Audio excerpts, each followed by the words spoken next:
සමන්තා චක්ඛවාලේසු අත්‍රා ගච්ඡන්තු දේවතා සද්දම්මං මුනි රාජස්ස සුනන්තු සග්ග මොක්ඛදං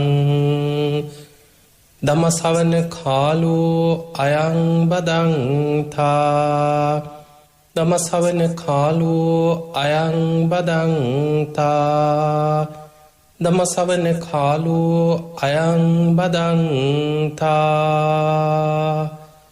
නමෝ තස්ස භගවතු වරහතු සම්මා සම්බුද්දස්ස නමෝ තස්ස භගවතු වරහතු සම්මා සම්බුද්දස්ස නමෝ තස්ස භගවතු වරහතු සම්මා සම්බුද්දස්ස හැම දිනාටම තෙරුවන් සරණ ප්‍රාර්ථනා කරමින් අද ඔබ හැම දෙනෙක්ම ඔබේ ජීවිතයට ඉතාම වැදගත් ධර්ම කාරණා රැසක් ශ්‍රවණය කරන්නයි මේ උතුම් ධර්ම ශ්‍රවණයත් එක්ක එකතු වෙන්නේ. පින්වතුනි බණ අහන ඔබ හැම දෙනාටමත් ලක්වාසී ලෝවාසී ධර්ම ශ්‍රවණයේ දෙන සෑම සියලු දෙනාටමත් මේ උතුම් ධර්ම ශ්‍රවණය ධර්මාවබෝධයේ පිණිස නිවන් දොරටුවක් බවට පත්වේවා කියලා මුලින්ම ආශිර්වාද ප්‍රාර්ථනා කරනවා.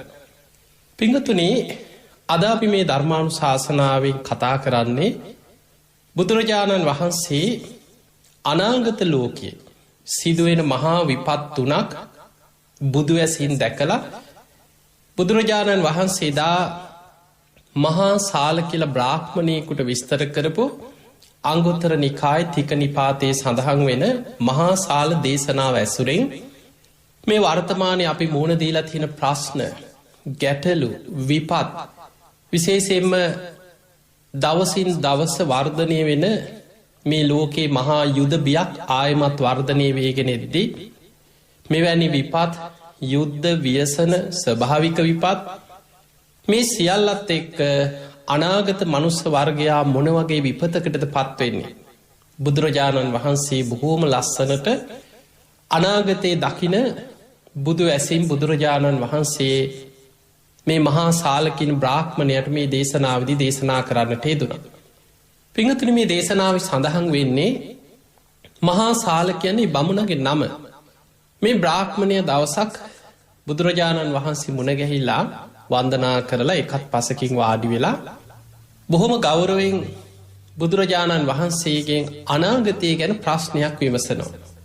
ඒ තමයි තමන් අහලා තියෙන තමන් විශ්වාස කරගෙන ඉන්න මිනිස්ව අතර පැවතිච්ච යම් අදහසක් ස්වාමීනි මේක ඇත්තද අනාගතයේ මෙහෙම වෙනවද කියලා ඔහු අහනවා.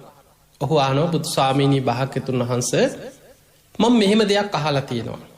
අතීත වැඩ සිටිය බුදුරජාණන් වහන්සේලා බොහෝ ආයුෂ ඇති දීර්ඝ ආයුෂ ඇති බුදුවරු අතීතේ ලෝකෙ පහළ වුණා කියලා මං අහලා තියෙනවා.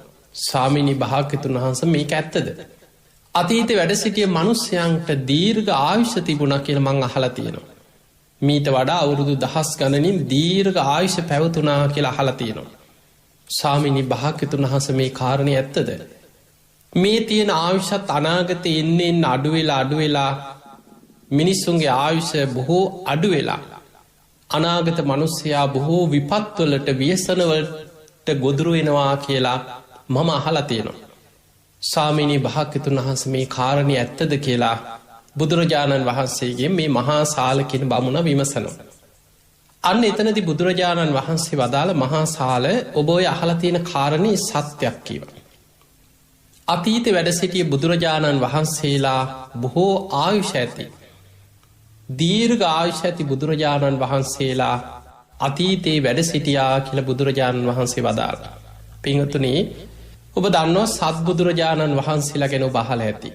විපස්සී සිකී වෙස්සබෝ කකුසඳ කෝනාගමන කාශ්‍යප අපේ බුදුරජාණන් වහන්සේගේ සමග ගෞතම කියන මේ සත්බුදුවරු ගැන අපි අහලා තියෙනවා.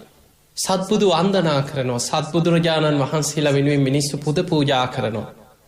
ඊළඟට අපි අහලා තියෙනවා සූවිසි බුදුරජාණන් වහන්සේලා අටවිසි බුදුරජාණන් වහන්සේලා ගැනත් ඔබ අහලා තියෙනවා. එතකොට සමහර වෙලාවට ඔබට ප්‍රශ්නයක් ඇතිවෙන්න පුළුවන් සත්බුදුරජාණන් වහන්සේලා අටවිසි බුදුරජාණන් වහන්සේලා සූවිසි බුදුරු කියන්නේ ඇයි එහෙම බුදුරජාණන් වහන්සේලා වෙන වෙනම ගණනය කෙරෙන්නේ. ඇයි එහෙම වුණේ. පිංහතුනේ අපේ බුදුරජාණන් වහන්සේ බොහෝ බුද්ධ දේශනාවල සූට්‍ර දේශනාවල සඳහන් වෙනවා. අතීතය ගැන බුදුරජාණන් වහන්සේගෙන් යම් ප්‍රශ්නයක් විමසද්දි යම් කිසි කෙනෙ බුදුරජාණන් වහන්සේ ආපස්සට බලන අතීතේ. සමහර අවස්ථාවල කල්ප 100ක් ආපස්සට බලනවා. මෙන්න මේ විදිහට ආපස්සට බලලා මේ අතීතය ආසන්නම පහළවෙච්ච මේ සත්බුදුරජාණන් වහන්සේලා ගැන බුද්ධ දේශනාවල බුදුරජාණන් වහන්සේලා ඒ නම් ඒ විස්තර ඒ කාලවල තොරතුරු ඒ විස්තර බුදුරජාණන් වහන්සේ දේශනා කරමින් විස්තර කරමින් දහම් දෙසනවා. එතකොට මීට කල්ප 90කට පෙර තමයි විපස්සී කෙන බුදුරජාණන් වහන්සේ පහළ වෙන්න. ඊට පස්සේ මේ ලෝකෙ කල්ප 60ක් බුද්ධ ශූන්‍යයි. ඒ ගැන කිසිම බුදුරජාණන් වහන්සේ නමක් විපස්සි බුදු හාමුදුරන්ගෙන් පස්සේ කල්ප 60ක් යනතෙක් මේ ලෝකෙ පහළ වෙලා නෑ. ඊට පස්සේ එකම කල්පේ බුදුරජාණන් වහන්සේලා දෙනමක් පහළ වෙනවා සිකී වෙස්සබූ කියන බුදුරජාණන් වහන්සේලා දෙනම. ඒ මීට 31 කල්පයකට පෙර. සිකී වෙස්සබූ බුදුරජාණන් වහන්සේලා පහළ වෙලා පිරිනිවන් පෑවට පස්සේ ආයමත් කල්ප 30ක් බුද්ධ ශූන්‍යයි. මහා කල්ප 30ක් බුද්ධ ශූන්‍යයි.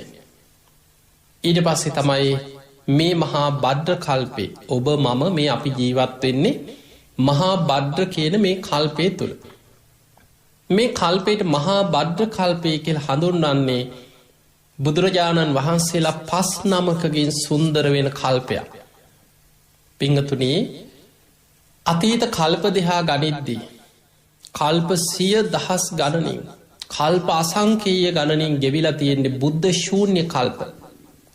කලාතුරකින් මහා කල්පයක එක බුදු කෙනෙක් පහළ වෙනවා. කලාතුරකින් බුදුරජාණන් වහන්සේලා දෙනම මහා කල්පයක් තුළ පහළ වෙනවා. ඒත් එකවර නෙමේ. ඊළඟට මහා කල්පයක් තුළ බුදුවරු 3 නම පහළ වෙනවා. 4 නම් පහළ වෙනවා. උපරිම පහළ වෙන්නේ 5 නමක් පමණයි. ඒ 5 නමක් පහළ වෙන කල්පේ තමයි මහා බද්්‍ර කල්පය කියල හඳුන්නන්. අපි මේ ඉන්නේ බුදුරු 5 නමක් පහළ වෙන කල්පේ. හැබැයි පිංහතුනේ මේ මහා බද්්‍ර කල්පයේ කකුසඳ බුදුරජාණන් වහන්සේ පහළ වුණා පිරිනිවන් පෑවා. කෝනාගමන බුදුරජාණන් වහන්සේ පහළ වෙලා පිරිනිවන් පෑවා. කාශ්‍යප බුදුරජාණන් වහන්සේ පහළ වෙලා පිරිනිවන් පෑවා. ඒ විතරක් නෙමේ ඔබ මම සරණ ගිය ගෞතම බුදුරජාණන් වහන්සේත් පිරිනිවන් පාලා දැන් අවුරුදු 2560 ගානක් ගෙවිලා. අනාගතයේ මෛත්‍රී බුදුරජාණන් වහන්සේ ගැන ධර්මයේ සඳහන් වෙනවා චක්‍රවර්ති සීහනාද වගේ දේශනාවල. හැබැයි අද හෙට මේ ළඟදී පහළ වෙන අපි මේ ගණනය කරන අවුරුදුවලින් අපිට ගණනය කරලා කියන්න පුළුවන් කාලයක් නෙමේ. මහා කල්පයක් කියලා කියන්නේ. අන්තක් කල්ප 64ක් ඒ මහා කල්පය තුළ ගත වෙනවා. ඒ අන්තක් කල්ප 64න් පස්සේ තවත් අන්තක් කල්ප 64ක් මේ මහා කල්පයක් විනාස වෙමින් පවතිනවා. ඊට පස්සේ අන්තක් කල්ප 64ක් විනාස වෙලා පවතිනවා. ආයමත් පෘථිවියක් මේ ලෝක ධාතුවක් සකස් වෙන්න තවත් අන්තක් කල්ප 64ක් යනවා. මෙන්න මේ අන්තක් කල්ප 64 ඒවා 4ක් තමයි මහා කල්ප එකක් හැටියට හඳුන්වන්නේ. අපි එවැනි අන්තක් කල්ප මේ කල්පය මේවා ගැන විස්තර කරන්න ගියොත් සමහර වෙලාවට අපිට හිතා ගන්නවත් බැරි ඉලක්කමෙන් බින්දු ගානේ කියන්න බැරි තරම් දීර්ඝ කාලයක් මහා කල්ප එකක් කියලා කියන්නේ. අපි සාමාන්‍යයෙන් තේරුම් ගන්න මේ බුදුරජාණන් වහන්සේලාගේ ආයුෂ ගැනනේ අපි කතා කරේ. මේ කල්ප 91ක් තුළ පහළ වෙච්ච විපස්සී සිකී වෙස්සබෝ කකුසඳ කෝනාගමන කාශ්‍යප කියන අපේ බුදුරජාණන් වහන්සේට පෙර පහළ වෙච්ච ඒ සියලූම බුදුරජාණන් වහන්සේලාගේ ආයුෂ ගත්තත් අවුරුදු 1000 ගණන් ආයුෂ ගැන ධර්මයේ සඳහන් වේ. අපිට අද හිතා ගන්නවත් බැහැ. සමහර වෙලාවට මිනිස්සුන්ගේ ආයුෂ අවුරුදු 100නුත් පල්ලෙහාට පෙරහිලා අවුරුදු 60ක් 70ක් අවුරුදු 50 ගානක් ආයුෂ පිරිහිච්ච කාලයක ජීවත්වෙන අද වගේ කෙලෙස්වලින් මනස විකෘතිවේගෙන මේ මෘග සංඥා පහළ වෙන මට්ටමේ ලෝකයක ජීවත්වෙන මිනිස්සු අවුරුදු දහස් ගනන් අතීති වැඩහිටිය බුදු හාමුදුරුවන්ගේ ආයුෂ මිනිස්සුන්ගේ ආයුෂ ගැන කියද්දි. කෙනෙකුට විශ්වාස කරන්න බෑ බොහෝ දෙනෙ සැක උපදවනවා ඕක කොහොමද වෙන්නේ එච්චර කොහොමද ඉන්න එදකොට මේ වගේ සැක උපදවන ඒකට හේතුව අපිට අද හිතාගන්නවත් බෑ. හැබැයි පිංගතුනේ ඊළඟට සූවිසි බුදුරජාණන් වහන්සේලා කියලා හඳුන්නන්නේ අපේ බෝසතාණන් වහන්සේ දීපංකර පාදමූලි තමයි සුමේද තාපසයන් වහන්සේ හැටියට විවරණ ගත්තේ. ඒ විවරණ ගත්ත තැන ඉඳං උන්වහන්සේ බුද්ධත්වයට පත්වෙන තැන දක්වාම සාරා සංකේය කල්පලක්ෂයක් පුරා මේ ලෝකෙ පහළ වෙලා තියෙන බුදුරජාණන් වහන්සේලා 24 නම. අන්නේ සූවිසි බුදුවරුන්ගේ විවරණ ලබාගෙන ඇවිල්ල තමයි අපේ බුදුරජාණන් වහන්සේ මේ මහා බද්ධ කල්පයේ 4 වෙනි බුදුරජාණන් වහන්සේ හැටියට සම්මා සම්බුද්ධත්වයට පත්වේ. අන්නේ නිසා සූවිසි බුදුවරු හැටියට හඳුන්නන්නේ දීපංකර පාදමූලයේ ඉඳං විවරණ ගත්ත බුදුරජාණන් වහන්සේලා 24 නම. ඊළඟට දීපංකර බුදුහාමුදුරුව පහළ වෙන්නේ කල්පේ බුදුවරු 4 නමක් පහළ වෙන. තන්හංකර සරණංකර මේදංකර දීපංකර කියලා. අන්නේ 4 නමගෙන් 4 වෙනි දීපංකර බුදුහාමුදුරන්ගෙන් තමයි අපේ බෝසතාණන් වහන්සේ විවරණ ගන්න. එතකොට අර සූවිසි බුදුරජාණන් වහන්සේලාට අර තන්හංකර මේදංකර සරණංකර කියල ඒ බුදුරජාණන් වහන්සේලා 3 නමත් එකතු වුණාට පස්සේ අපේ බුදුරජාණන් වහන්සේත් ඇතුළුව 8 බුදුරජාණන් වහන්සේලා හැටියට බුදුරු 28 නමක් ගැන අපිට බුද්ධ දේශනාවල අතීත ඒ දේශනාදිහා බලද්දී මේ ත්‍රිපිටක ග්‍රන්ථ තුළින් ඒ අටුවා ග්‍රන්ථ තුළින් අපිට තොරතුරු අධ්‍යයනය කරලා හොයාගන්න පුළුවන්කම තියෙනවා. අන්න ඒ අනුව තමයි බොහෝ දෙනා 8 බුදුරජාණන් වහන්සේලා වෙනුවෙන් පුද පූජා පවත්වනවා. සමහරු සූවිසි බුද්ධ වන්දනා කරනවා. සමහර අය සත්බුදුරජාණන් වහන්සේලා වෙනුවෙන් ඒ වන්දනාමාන පුද පූජා සිදු කරන. පිංගතුනි අපි කතා කරේ අතීතේ පහළ වෙච්ච බුදුරජාණන් වහන්සේලාගේ ආයුෂ ගැන. අර මහා සාල කියන බ්‍රාහ්මණයට අපේ බුදුරජාණන් වහන්සේ වදාළ මහා සාල අතීතේ පහළ වෙච්ච ඒ බුදුරජාණන් වහන්සේලා දීර්ඝ ආයුෂ ඇතුව පහළ වුණා. පිංගතුනී සූවිසි බුදුරජාණන් වහන්සේලාගේ ආයුෂ ගත්තත් 8 බුදුරජාණන් වහන්සේලා අපි දන්න පෙර පහළ වෙච්ච සියලුම බුදුරජාණන් වහන්සේලාගේ තොරතුරු ධර්ම ග්‍රන්ථවලින් අධ්‍යයනය කරලා බලද්දි ඒ සියලුම බුදුරජාණන් වහන්සේලාගේ ආයුෂ අවුරුදු දහස් ගණනින් සඳහන් වෙන්නේ. ඔබ මම සරණ ගිය අපේ ගෞතම බුදුරජාණන් වහන්සේ අල්පායුෂ්ක බුදු කෙනෙක්. උන්වහන්සේ ගැන පෙර බුදුවරු ගැන විස්තර වෙන තැන්ගොල සඳහන් වෙන්නේ අපේ බුදුරජාණන් වහන්සේ අල්පාවිශ්ක බුදු කෙනෙ. මිනිස්සුන්ගේ ආවිශ අඩුම කාලයක තමයි අපේ බුදුරජාණන් වහන්සේ පහළ වෙන්න.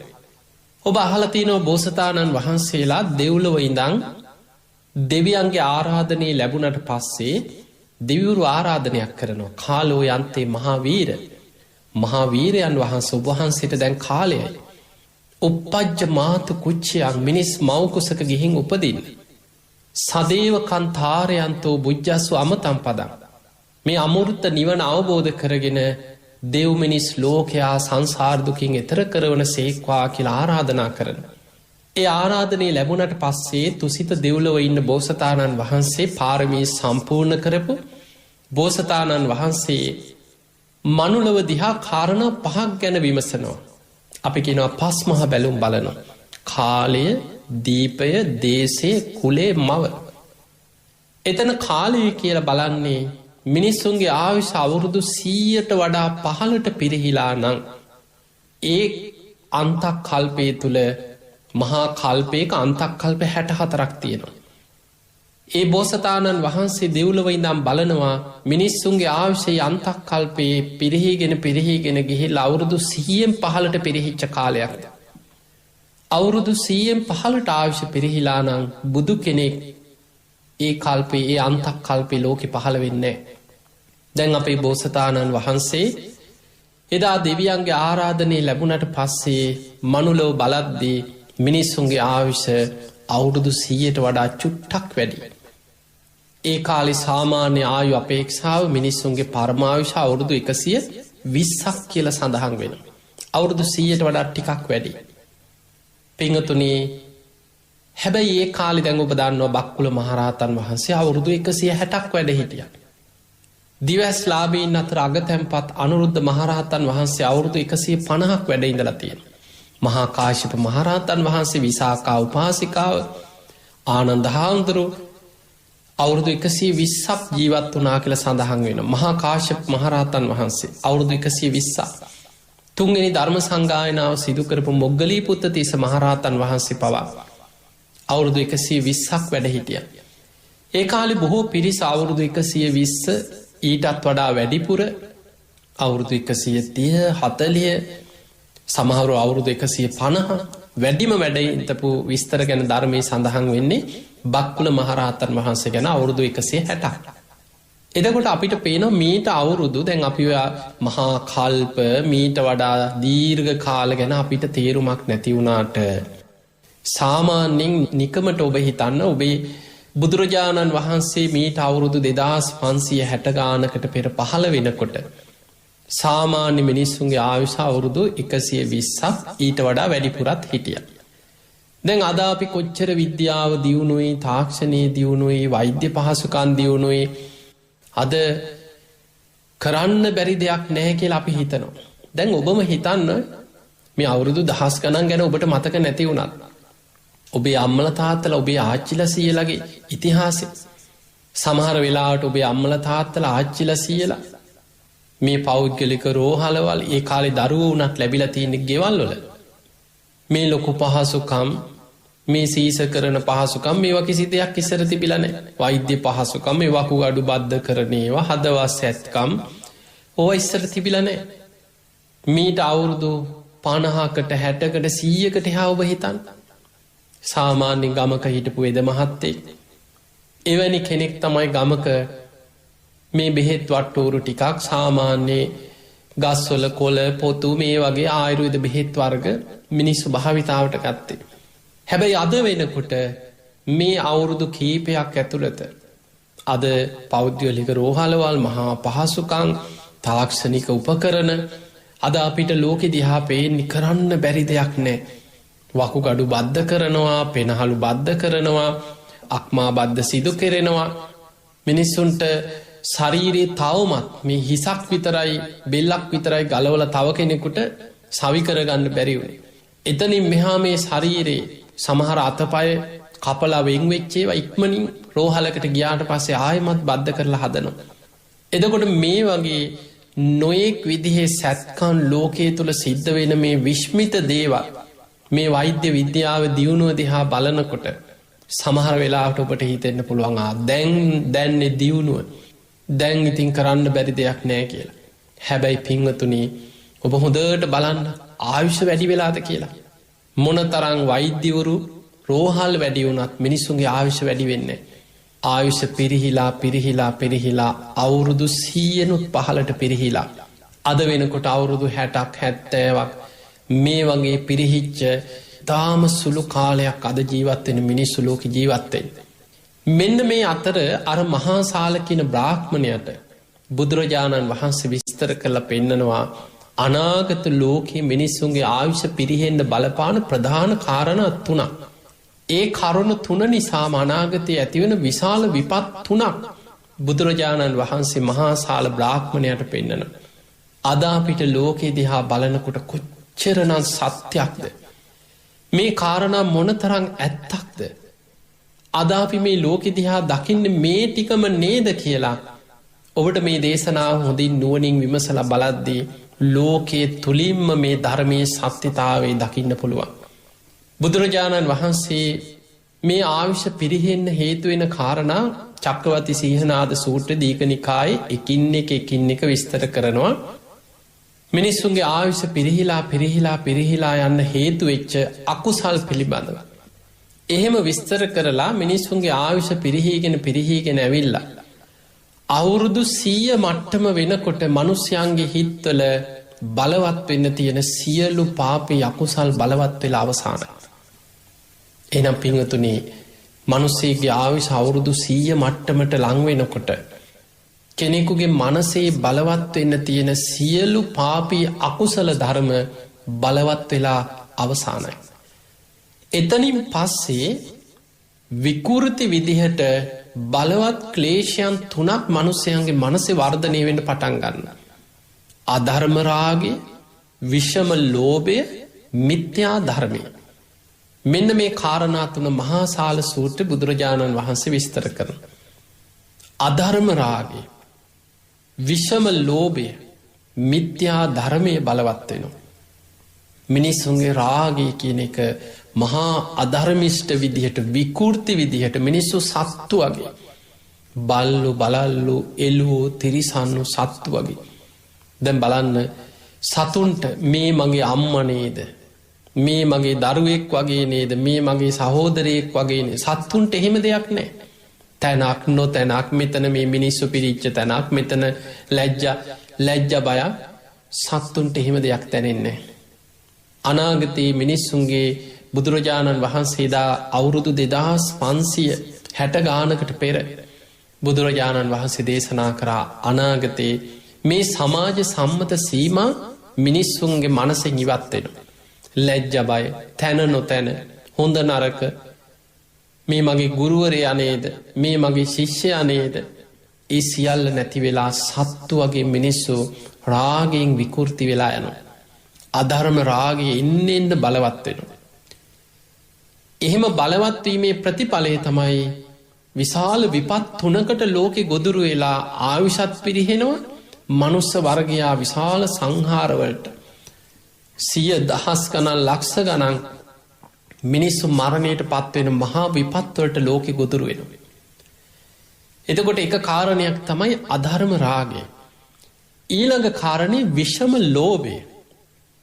සාමාන්‍යයෙන් ධර්මය අවබෝධ කරගන්නත්තේ ලෝභකම මනුස්්‍යයන්ගේ හිත්වල යම් යම් ප්‍රමාණවලින් අඩු වැඩි වසයෙන් ඒ පුද්ගලයන් තුළ පවතින.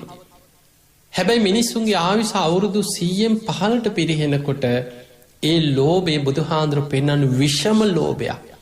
එක විෂමයි.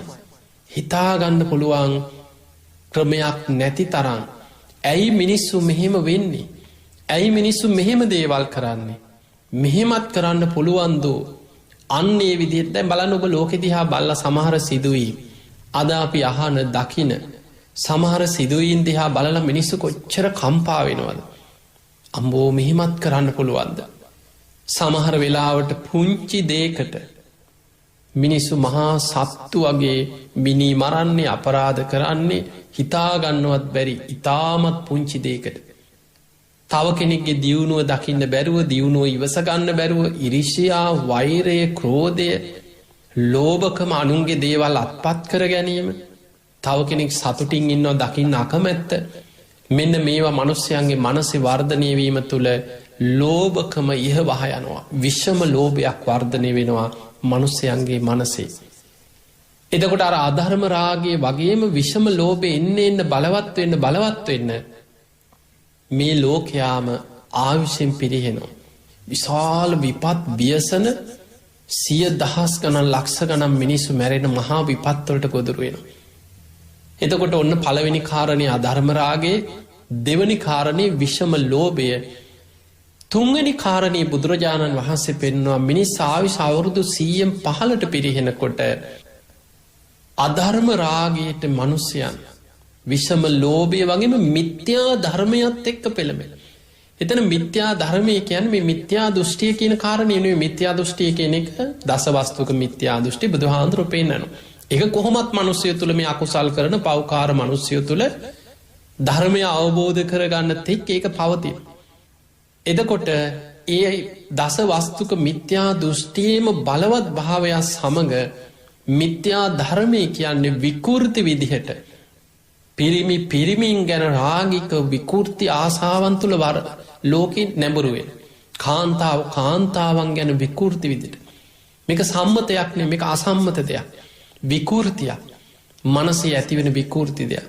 ඒ තුළ සමහර රටවල්, සමහර සමාජ ඒවා නීත්‍යානුකූලව පවා එක හරි කියන තැනට සමාජයේ අනාගත ලෝකේනවා. එදකොට මෙන්න මේ විකෘති තුන ලෝකයේ බලවත්වෙන්න පටන්ගන්න මිනිස්සුන්ගේ ආවිශ අවුරුදු 100-15ට පිරිහෙන්න පටන්ගන්න තැනයිද. අධර්මරාගේ විෂමලෝභය මිත්‍යා ධර්මය. මෙන්න මේ කරුණු තුන බලවත් වෙනකොට ඒක ප්‍රතිඵලය මේ කාරණා නිසා ඇතිවෙන්න ප්‍රතිඵලය බුදුරජාණන් වහන්සේ පෙන්නනවා මහාසාල බ්‍රාහ්මණය අනාගතයේ විශාල විපත් තුනකට මනුස්ස වර්ගයා ගොදුරු වෙනවා. දැන් ඔබ මේ කියන කරුණු දිහා ලෝකෙ බලන්න ඇත්තට මේ විපත්වලට අපි ගොදුරු වෙලාද නැද්ද කියලා. බුදුරජාණන් වහන්සේ විස්තර කරනවා අධර්ම රාගයයි විෂම ලෝභයයි මිත්‍යා ධර්මයයි බලවත් වෙනකොට මනුස්්‍යයෝ සත්තු වගේ කෙලෙස් වලින් විකෘති වෙනකොට පොලෝවාසී දෙවියන් මනුස්්‍යයන්ගෙන් ඇත්තෙනවා. මිනිස්සුන්ට උපකාර කරපු දෙවිදේවතාවරු මිනිස්සු දිහා උපකාර නොකර අහක බලන. දෙවියන්ට කල කිරීමක් ඇතිවෙනවා. පිංහතුනේ දෙවියන් පලිගන්නවා නෙමේ මතක තියාගන්න. දෙවියන් පිහිට නොවී දෙවියන් අහක බලන. එහෙම වෙනකොට අනාගතයේ විශාල ස්වභාවික විපත් ව්‍යසන එන්න වර්ධනය වෙලා 100,000 ගණන් ලක්ෂ ගණන් මිනිස්සු ස්වභාවික විපත්වලින් විනාස වෙනවා කියල බුදුරජාණන් වහන්සේ පෙන්නු. දැන් මං ඔබට මේ කාරණය විස්තර කරලා පෙන්නන්නම්. ධර්මය සඳහන් වෙනවා මේ ස්වභාවිකව ඇතිවෙන ස්වභාව ධර්මය යම් යම් සංසිද්ධි. අපි කවුරුත් දන්නවා වැස්ස වහිනෝ. හුලං හමනෝ. වලාකුල් වහසේ පාවෙලා යනෝ. සීතලයනවා රස්නයනවා. රිතු විපර්යාස ඇති වෙනවා. දැන් සාමාන්‍යෙන් මේක විද්‍යාත්මකව සාමාන්‍ය විදිහට හිතන කෙනෙක්ය මේ ස්වභාව ධර්මයනේ. මේක ලෝක වෙන දෙයක් නෙවේ. මේ කවුරුත් කරනවන්නේ මේ කියලා. එක හරි. හැබැයි ධර්මය සඳහන් වෙනවා ඉරදි බල සම්පන්න දේවතා කොට්ටාස මේ විශ්වය මේ ලෝකයේ දිවිය තලවල වාසය කරනවා මේ ස්වභාවික වැස්ස සුළඟ සීතල උණුසුම මේවට බලපෑම් කරලා මේවා පාලනය කරලා තමන්ගේ ඉරදි බලය ඒවා වෙනස් කරන්න පුළුවන් දේවතා කොට්ටාස දිවිය තලවල ඉන්න. ඒ දෙවිවරු මනුස්්‍යයන්ගේ යහපතට ස්වභාව ධර්මය පාලනය කරනවා මනුස්්‍යයන් ගුණධර්ම ආරක්ෂා කරන තාක්. මිනිස්සු ගුණධර්මවලින් පිරිහෙන්න දෙවියන් ස්වභාව ධර්මය පාලනය කරන්න පුළුවන් දෙවිවරු ස්වභාවික විපත් ව්‍යසන ඇතිවෙද්දී ඒ ඇතිවෙන විපත ඇතිවෙන්න ඉඩදීලා දෙවියන් අහක බලන. එක මේ වගේ දැන් අපි හිතමු ස්වභාවිකෝ මහා වරසාවක් වහිනෝ. විශාල වැහි වහිනෝ ගං අතුර ගලලා යටවෙන්නවා. හැබැයි ගුණ ධර්ම රකින්න පින් ඇති මිනිස්සු ඉන්නකොට වැස්ස වලාහක දෙවිවරු ඒ දෙවියන්ගේ ඉරදි බලයෙන් ඒ වැහි වලාකුළු පවා වෙනත් දිසාවල්වලට යොමු කරලා මනුස්්‍යයන්ව ඒ විපතෙන් ආරක්ෂා කරගන්න. හැබැයි මිනිස්සු අධර්මිෂ්ට වෙනකොට දුස්සීල වෙනකොට අර කියපු කාරණාතුන අධර්ම රාගේ විෂම ලෝභය මිත්‍යා ධර්මය බලවත් වෙද්දී මහා වරුසාවල් ස්වභාව ධර්මයෙන් වර්ධනය වෙනකොට වැස්ස වලාහක දෙවිවරු වෙන විපත වෙන්න ඉඩදීලා ඒ අය අහක බලාගෙන ඉන්නවා. මේ පෞකාර අධර්මිෂ්ට මනුස්්‍යයන්ට අපි පිහිට වෙන්න කියල දෙවියන් අහක බලන. ඒක දෙවියන් විතරක්න මේ මතකතියාගන්න දෙවියන් කියන්නේ කෙලෙස් සහිතයි. දජග්ග සූත්‍ර බුදුරජාණන් වහන්සේ පෙන්නනවා දෙවියන්ටත් භයංවා චම්බිතත්තංවා ලෝ මහන්සෝවා. දෙවියොත් බය වෙනවා තැතිගන්නවා ලොමුඩහගන්නවා කෙලෙස් සහිතයි. හැබැයි ඒ අය පෙර පින නිසා අපිට වඩා පෙර මරණාසන්න මොහොතේ පිනක් බලවත් වෙලා ඒ පිනත් එක්ක යම් යම් ඉහළ දිවිය තලවල ඉපදිච්ච ඒ පිනට අනුව මහේශාක්‍ය යම් යම් හැකියාවන් නැති මහානුභාව සම්පන්න දේවතාවරු ඉන්න. ඒ දෙවිවරු මිනිස්සුන්ගේ අකුසල් පවුකන් දැක්කට පස්සේ අහක බලනවා වෙන විපත වෙන්න ඉඩදීලා. දැන් ඔබ හිතන්න මෙහෙම ඔබෙන් කවරු හරි උදව්වක් ඔබ පාරයනකොට කවරු හරි උදව්වක් ඉල්ලගෙන අපි කොච්චර දැන් සාමාන් ලංකා වගේ රටක ඔබ ජීවත්වෙනකොට ගෙවල් වලට ආධාර ඉල්ලගෙන එන මිනිස්සු ඉන්නවා.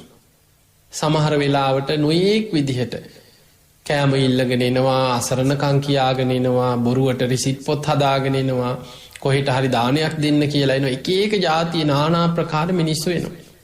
දැන් ඔබ හිතන්න ඔබෙන් උදව්වක් ඉල්ලගෙන කවුරු හරි එනවා අසරණකමක් කියාගෙන. හැබැයි ඔබ හොඳටම දන්නවා මේ පුද්ගලයා වංචනිකයෙක්, කපටියෙක්, දුස්සීලයෙක්, අධර්මිෂ්ඨ කෙනෙක්.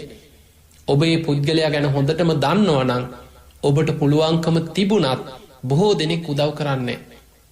මේ පව්කාරයන්ට මොකටද අපි උදව් කරන්න කියලා දැන උදව් කරන්නේ මොකටද මේ පව් කරන මිනිස්සුන්ට කියලා සාමාන්‍යයෙන් කෙලෙස් සහිත මිනිස්සුන්ගේ ස්වභාවය තමයි ඔවුන් උදව් නොකර එක්ක සමහරු බැනලා පන්නනවා, එක්ක අහක බලාගන්නවා, එක්ක දොර වහගන්නවා. සාමාන්‍ය වෙන දේ ඔබ හිතන්න. දෙවිවරුත් ඒ වගේ තමයි. ඒ අය කාම ලෝකේ ඉන්නේ. මේ මිනිස්සු වගේම කෙලෙස් සහිත, හැබැයි අපිට වඩා පින බලවත්.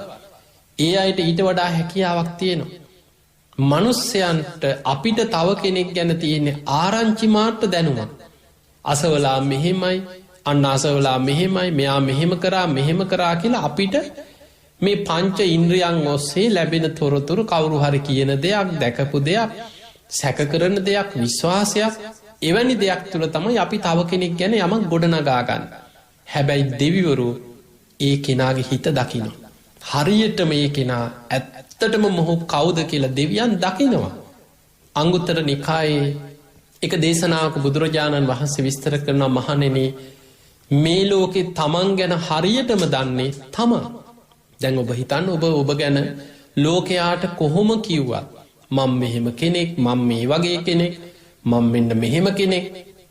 හැබැයි ඔබ ගැන ඇත්තටම ඔබ කවුද?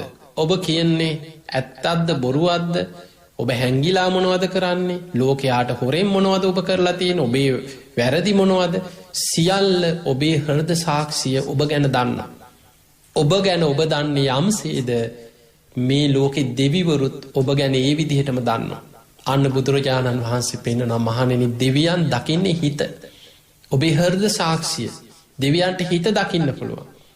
ඒ හිත දකින දෙවිවරු මිනිස්සුන්ගේ ඇත්ත ස්වභාවය දකිද්දී අර අධර්ම රාගයෙන්, විෂම ලෝභයෙන්, මිත්‍යා ධර්මයෙන් යුක්ත විකෘති කෙලෙස් බලවත් මනුස්සයන්ට දෙවිවරු උදව් කරන්නේ. ඒ දෙවියන්ගේ පිහිට මනුලොවට නැති වෙනකොට විශාල ස්වභාවික විපත් වර්ධනය වෙවී බුදුරජාණන් වහන්සේ කාරණා කීපයක් පෙන්වන. එකක් තමයි බාහිර පටවි ධාතුව කිපෙනවා. බාහිර පටවි කියන්නේ මහ පොළොව භූමි කම්පා ඇති වෙනවා, නායාම් ඇති වෙනවා. බාහිර ආපෝ ධාතුව ජලය, මහා ජල ගැලීම් ඇති වෙනවා, විශාල වැසි වහිනවා, ගං වතුර විපත් ඇති වෙනවා, මුහුදු ගොඩ ගැලීම් ඇති වෙනවා. බාහිර තේජෝ ධාතුව කිපෙනවා. බාහිර තේජෝ කියන්නේ උණුසුම. පරිසර උෂ්ණත්වය වැඩි වෙනවා, ගිනි කඳු පුපුරනවා, උණුසුම වැඩි වෙලා මිනිස්සු මැරෙනවා ලෝකෙ. බාහිර වායෝ ධාතුව කිපෙනවා කියන්නේ. බාහිර වායෝ කියන්නේ සුළඟ, සුලි සුළං, කුණාටු, එවැනි විපත් වලින් මේ සතර මහා ධාතු නිසා බාහිර ඇතිවෙන විපත් වර්ධනය වෙලා 100,000 ගණන්, ලක්ෂ ගණන් මනුස්්‍යයන් මරණයට පත්වෙවී අනාගතයේ විශාල ස්වභාවික විපත් වර්ධනය වෙනවා කියලා බුදුරජාණන් වහන්සේ වදාළා. දැන් ඔන්න මීට අවුරුදු 2500 ගානකට පෙර මහාසාල බ්‍රාහ්මණයට බුදුරජාණන් වහන්සේ මේ කරපු කාරණාව අද ඔබට ඇත්තද නැත්තද කියලා අද ඔබට ලෝකෙ දිහා බලලා තේරුම් ගන්න පුළුවන්. ඔය එකක්. ඊළඟ දෙවනි කාරණය අද අපි අත්දකින මේ මහ විශාල ව්‍යසනයකට දින දින ලංවෙන විපත්. දෙවනි කාරණය බුදුරජාණන් වහන්සේ වදාලා, මහණෙනි අර මහාසාල බ්‍රාහ්මණයට පෙන්වන බ්‍රාහ්මණය මිනිස්සු අධර්ම රාගයෙන්, විෂම ලෝභයෙන්, මිත්‍යා ධර්මයෙන් බලවත් වෙනකොට එකිනෙකා එක එක කණ්ඩායම්, මතවාද, ආකල්ප ඒවා අනුව බෙදෙනවා. ගම් වල මිනිස්සු බෙදෙනවා. නගර අනුව බෙදෙනවා. ආගම් අනුව බෙදෙනවා. අපි මේ ආගමේ, උඹලා අසවල් ආගමේ, මේ විදිහට එකිනෙකා ආගම් මුල් කරගෙන බෙදීම් හදා ගන්න. ඊළඟට කුල මුල් කරගෙන අපි මේ කුලේ, අපි අසවල් කුලේ, මේ අය මේ කුලේ කියලා කුලයන් මුල් කරගෙන බෙදෙනවා. රටවල් අනුව බෙදෙනවා. දේශ සීමා අනුව බෙදෙනවා. ජන වර්ගය අනුව බෙදෙනවා. ඒ බෙදිලා නිකන් ඉන්නේ. බුදුරජාණන් වහන්සේ වදාලා අවියාවිද හදාගන්න. අනාගතේ එන්න තියුණු ආයුධ විශාල ව්‍යසන විපත් කළ හැකි ආයුධ මිනිස්සු නිර්මාණය කරගන්නවා ඒ බෙදී මනු. ඊළඟට තම තමන්ගේ මතවාදවලට අනුව මිනිස්සු ආගම් අතර යුද්ධ ඇති කරගන්න. මිනිස්සු මරාගන්න. ගම් නගර අනුව මිනිස්සු බෙදිලා යුද්ධ කරගන්න. ජාති අනුව මිනිස්සු මරාගන්න. රටරටවල් අනුව මරාගන්න. විශාල විපත් ව්‍යසන අනාගතයේ යුද්ධ නිසා ඇති වෙලා 100,000 ගණන් ලක්ෂ ගණන් මිනිස්සු මහා ව්‍යසන හැටියට අනාගත ලෝකයේ මිනිස්සු මිය යනවා කියලා බුදුරජාණන් වහන්සේ වදාළා. මේක තියෙන අංගුත්තර නිකායේ මහා සාල සූත්‍රය. දැන් අද ඔබ බලන්න ලෝකෙ පළවෙනි ලෝක යුද්ධ නිසා ඒ කාලේ කී ලක්ෂයක් මිනිස්සු මිය යන්නේ නැද්ද? දෙවනි ලෝක යුද්ධය නිසා කී ලක්ෂයක් කී කෝටියක් මිනිස්සු පීඩාවට පත් වෙලා මොනතරම් මිනිස්සු මිය ගියාද? සමහර පරමාණු බෝම්බ ලක්ෂ ගණන් මිනිස්සු මිය ගියා.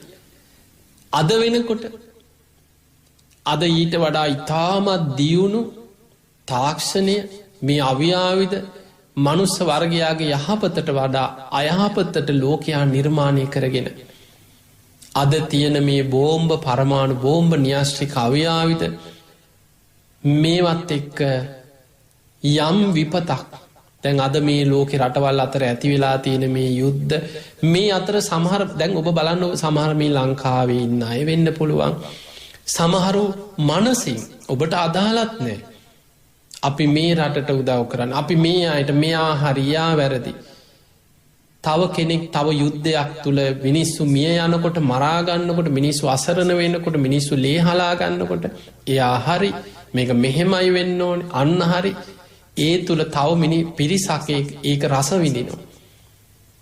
ඒ තුළ තව කොටසක් සතුටු වෙන්න උත්සාහ කරනවා. කෙනෙකුගේ යුද මේ ජයග්‍රහණයක් තුළ තව පිරිසකගේ දුක කඳුල මරණය තව කෙනෙක් සතුටක් විඳිනවා. ජයග්‍රහණයක් හැටිය. එතකොට මේවා වර්ධනය වෙලා දැන් ඔබ හිතන්න මේ ලෝකෙ ඇතිවෙන මේ විපත් ව්‍යසන මහා යුද්ධ හැටියට තව රටවල් එකතු වෙලා අනාගතයේ විශාල විපතක් වර්ධනය වුණොත් මේ ලෝකයේ මනුස්ස වර්ගයා මොනතරම් සංහාරයක් කෝටි ගානක් මනුස්සයන් මිය යන්න පුළුවන්. බුදුරජාණන් වහන්සේ බුදු ඇසින් මේ කාරණා දැකලා උන්වහන්සේ මහා සාල කියන බ්‍රාහ්මණයට දේශනා කරා මහා සාල අනාගත ලෝකයේ මිනිස්සු 100,000 ගණන් ලක්ෂ ගණන් මිය යන විශාල විපත් විටින් විට සිද්ධ වෙන. ඒ තමයි කපත් වර්ධනය වෙලා. ඊළඟට යුද්ධ නිසා දැන් බලන්න ලෝකයේ යුද්ධයක් නැති රටක් කලාතුරකින් මේ ලෝකයේ රටවල් බලාගෙන එහා කෙළවරේ ඉඳන් මෙහා කෙළවරට ලෝකෙ බොහෝ රටවල් වල ඉතිහාසෙ හොයාගෙන ගියත් යුද්ධයක් නැසි අඩුගානේ දේශ සීමාවකට ජනවර්ගයක් අනුව ආගමක් අනුව යම් කිසි මතවාදයක් අනුව මරාගත්තේ නැති විශාල විපත් වෙච්ච නැති බෝම්බ පුපුරපු නැති රටක් මිනිස්සු අවියාවිද අරගෙන 100,000 ගණන් මරාගත්තේ නැති යුද්ධයක් නැති රටක් හොයන්න කලාතුරකින්. ඒ නිසා එන්න මේ විපත් වර්ධනය වෙනවා. පින්වතුනි අපි ජීවත් වෙන්නේ මහා විපත් වර්ධනය වෙන යුගයක. ඒ නිසා මතක තියාගන්න අපිට දැන් අද ලංකාව තුළ ගත්තොත් මිනිස්සු ගොඩාක් ප්‍රශ්න විපත් මානසික පීඩා ආර්ථික ප්‍රශ්න රටේ තියෙන අරබුද ජීවත්වෙන අපහසුතා ඒවත් එක්ක බලන්න මිනිස්සුන්ගේ මනස තුළ වර්ධනය වෙන්නේ මෛත්‍රිය කරුණාව ඉවසීම ගුණධර්ම නෙමේ. සමහර වෙලාවට මේ කොච්චර බණ කිව්වත් මොන තරම් මාධ්‍යවලින් බණ ඇහුණා මොන තරම් රටේ පින්කම් කරත් මනුස්සයන්ගේ මනසේ ද්වේෂය වෛරය කේන්තිය පලිගැනීම ඉරිසියාව සමාජයේ ඒ මිනිස්සු අතර ඇතිවෙන ආදායම් විෂමතාවයත් එක්ක යමක් තියෙන මනුස්සය ගැන පුදුමාකාර ඉරිසියාවක් වෛරයක් සාමාන්‍යයේ මනුස්සයන්ගේ හිත්වල වර්ධනය වෙනවා. අපිට සමාජය තුළ දකින්න ලැබෙනවා මිනිස්සු සාප කරනවා යදිනවා එතකොට මේ වගේ දේවල් එක්ක මිනිස්සුන්ගේ මනස මොන තරන්නම් අකුසල් වලින් බරවෙලාද තවත් අකුසලී පැත්තටමයි යන්න. මහා විපත්වලට අනාගතයේ ගොදුරු වෙන ලකුණු. ඊළඟට බුදුරජාණන් වහන්සේ මහා සාල බමුණට පෙන්නනවා තුන්වෙනි කාරණය. මෙන්න මේ කාරණය අපිට ඇස් දෙකෙන් බලල ගණනය කරලා තේරුම් ගන්න බැරි හැබැයි මේ ලෝකෙ 100,000 ගණන් ලක්ෂ ගණන් මිනිස්සු මැරෙන කාරණය. අදුෂ්‍යමාන දෙයක්. ඒ තමයි බුදුරජාණන් වහන්සේ වදාළ මහා සාල මිනිස්සු අර කියන අකුසල් 3 අධර්මරාගේ විෂමලෝභය මිත්‍යා ධර්මයෙන් යුක්ත වෙනකොට මිනිස්සුන්ගේ ආයුෂ පිරිහෙනකොට දෙවියන් මිනිස්සුන්ගෙන් ඈත් වෙද්දී සැඩ යක්ෂයන් මිනිසුන් අතරට යකුන් මුදාහරිනවා කියලා දේශනාවේ තියෙනවා. දැන් ඔබට මේ කාරණා හරියටම බුද්ධ දේශනාවේ බුද්ධ වචනෙන් මහරහතන් වහන්සේලා සංගායනා කරපු මේ දේශනාවල ඒ වචනෙන්ම බලන්න පුළුවන් අංගුත්තර නිකායේ තික නිපාතයේ මහා සාල සූත්‍ර දේශනාව පෙරලලා බලන්න. යම් සැකයක් හිතේ උපදිනවන. ඒ දේශනාව බුදුරජාණන් වහන්සේ පෙන්නනවා අනාගතයේ මිනිස්සු අධර්ම රාගේ විෂම ලෝභයෙන් මිත්‍යා ධර්මයෙන් බලවත් වෙනකොට දෙවියන් මනුස්සයන්ගෙන් ඈත් වෙනකොට සැඩ යක්ෂයන් මිනිසුන් අතරට යකුන් මුදාහරිනවා කියලා. මහා දරුණු අමනුෂ්‍යය යක්ෂයන් ගම් නගර ජනපද රටවල් ඒ ප්‍රදේශ අරක්ගෙන මනුස්්‍යයන් අමනුස්්‍යයන්ගේ ග්‍රහණයකට අහු වෙනවා. මේ අමනුස්ස ග්‍රහණය නිසා අමනුස්ස විපත් නිසා අනාගත ලෝකෙ 100,000 ගණන් ලක්ෂ ගණන් මිනිස්සු මැරෙනවා කියලා බුදුරජාණන් වහන්සේ මහා සාල බමුණට දේශනා කරා. දැන් බලන්න විශාලා මහනුවර ප්‍රශ්නය පවා රෝගබිය දුර්භික්ෂබිය අමනුෂ්‍ය එතනත් අර අමනුෂ්‍ය ප්‍රශ්නයක් ගෑවිලා තියෙනවා. හැබැයි අපිට ඇස් දෙකින් බලලා අන්න අමනුස්්‍යය මෙන්න අමනුස්්‍යය කියලා අපිට මේ අමනුස්්‍යයෝ මේ අදුෂ්‍යමාන දේවල් අපිට මේ අපේ ඇහැ කණනාසේ මේ පංචඉන්ද්‍රියන්ගෙන් ගෝචර වෙන සියල්ල විතර සමහර විතනවා ඇහින් දැක්කොත් විතරයි මං පිළිගන්න. මට පේන ආවොත් විතරයි මං පිළිගන්න. ඔබ පිළිගත්තත් නැතත් බුදුරජාණන් වහන්සේ උන්වහන්සේ බුදු ඇසින් දැකලා සර්වඥතා ඥානයෙන් සියල්ල අවබෝධ කරගත්ත ලෝක විදූ ගුණෙන් යුක්ත බුදුරජාණන් වහන්සේ බුදු ඇසින් ලෝකෙ පෙන්නපු දේවල්. එදා විශාලා මහනුවර පවා රෝග දුර්භික්ෂ අමනුෂ්‍ය මහා අමනුෂ්‍ය බියකින් අමනුෂ්‍ය විපතකින් ඒ නගරේ පවා 100,000 ගණන් මිනිස්සු මිය යන්න පටන් ගත්තා. අනාගත ලෝකෙ බුදුරජාණන් වහන්සේ පෙන්නවා තව තවත් අනාගතේ ආයුෂ පිරිහෙන්න අධර්ම රාගේ වර්ධනය වෙන්න විෂම ලෝභය වර්ධනය වෙන්න මිත්‍යා ධර්මය අනාගතයේ බලවත් වෙන්න සැඩ යක්ෂයන් මිනිසුන් අතරට යකුන් මුදාහරින. ගම් නගර ජනපද අමනුස්්‍යයන්ගේ ගොදුරු බවට පත්වෙනවා කියලා.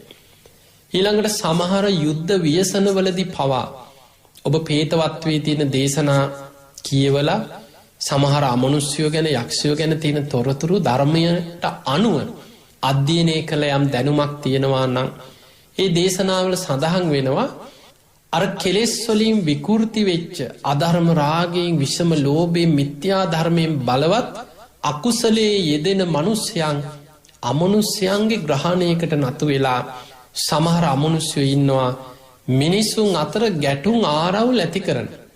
අමනුස්්‍යය තම ඒවට මැදිහත් වෙලා මිනිස්සුන්ගේ මනස පොළොඹවන්න. එක පේන්නේ නැති දෙයක්.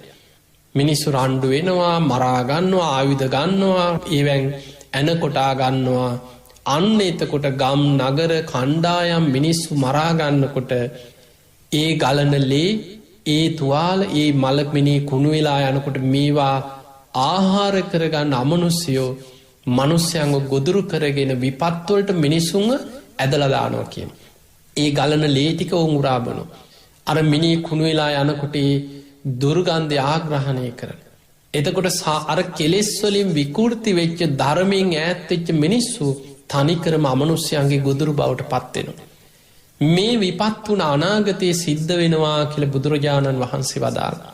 එතකොට අදමම් මේ දේශනාවදී ඔබට පෙන්නල දුන්නේ එදා අවුරුදු 2560 ගානකට පෙර බුදු ඇසින් ලෝතුරා බුදුරජාණන් වහන්සේ ලෝකයේ දැකලා ඒ පෙන්නපු විපත් අදාපි අවුරුදු 100නුත් පල්ලෙහාට ආවිෂ පිරිහිලා අද මනුස්්‍යයෝ අවුරුදු 60ක් 70ක් අවුරුදු 80ක් කලාතුරකින් අවුරුදු 90ක කෙනෙක් අද ගමක නගරයක දකින්න ලැබෙන. මිනිස්සුන්ගේ ආයුෂ කොච්චර පිරිහිලාද. ඒ අතර අද ස්වභාවික විපත් වර්ධනය වෙනවා. ලෝකෙ පුරා යුද්ධ යුද්ධ වර්ධනය වෙනවා. අමනුෂ්‍ය විපත් අපිට ඇස් දෙකට පේන්න ගණනය කරලා හොයාගන්න බැරි වුණන් මිනිස්සු සත්තු වගේ මරාගන්න කෙලෙස් වලින් විකෘති වෙච්ච ලෝකයක්. හැබැයි එවැනි විකෘති ලෝකයක මොකා හරි පෙර පිනකට ඔබට සමහරලාට තේරුම් ගන්න බැරිවෙන්න පුළුවන් ඔබේ පින. පිංගතුනි ඔබ මනුස්ස ජීවිතයක් ලැබුවේ බුද්ධ ශාසනයක් මුණ ගැහුණේ පුබ්බේච කතපුඤ්ඤතා පෙර පිනක් නිසා. මෙවැනි පෞකාර විකෘති මිනිස්සුයින් අධර්මිෂ්ට ලෝකයක බුදු බණ පදයක් ඔබට ඇහෙනවන. ඒ බණපදය අහලා හිත පහදිනවන. අනේ කොහොමහරි පිනක් කරගන්න ඕන මේකෙන් ගැලවෙන්න ඕනෑ කියලා හිතනවන. ඒ තුළ අඩුමගානි බුදුන් ඇඳලා බුදුගුණ ටිකක් හරි සිහි කරනවන. පන්සිල් සමාදන් වෙලා ශික්ෂාපත ටික රැකගන්න ඔබ උත්සාහයක් ගන්නවන. බණක් අහලා ඒ ධර්මය හිතේ ධාරණය කරගන්න උත්සාහ වෙනවන. දුක් මහන්සේලා හම්බ කරගන්න දෙයි මොකාක් හරි පිනක් කරලා දානයක් දීලා කෙනෙකුට උදව්වක් කළ සතුටු වෙන මනසක් නං ඔබට තියේ. ඔබ මේ ලෝකයේ කෝටි 700කට හා ජීවත්වෙන මේ මනුස්්‍යයන් ඉන්න ලෝකයේ ඔබ මහා පින්වන්ත වාසනාවන්ත කෙනෙක්. ඒ නිසා අපිට ලෝකයා යන රටාව ලෝක යන දිසාව මේ ලෝකය අපිට වෙනස් කරන්න බැරි වුණත් ඔබට ඔබේ ජීවිතය ධර්මයට අනුව ගොඩනගාගෙන ඔබ උත්සාහකොරොත් වීරිය ගත්තොත් ඔබට ගැලවිලා යන පාරක් හොයාගන්න පුළුවන්.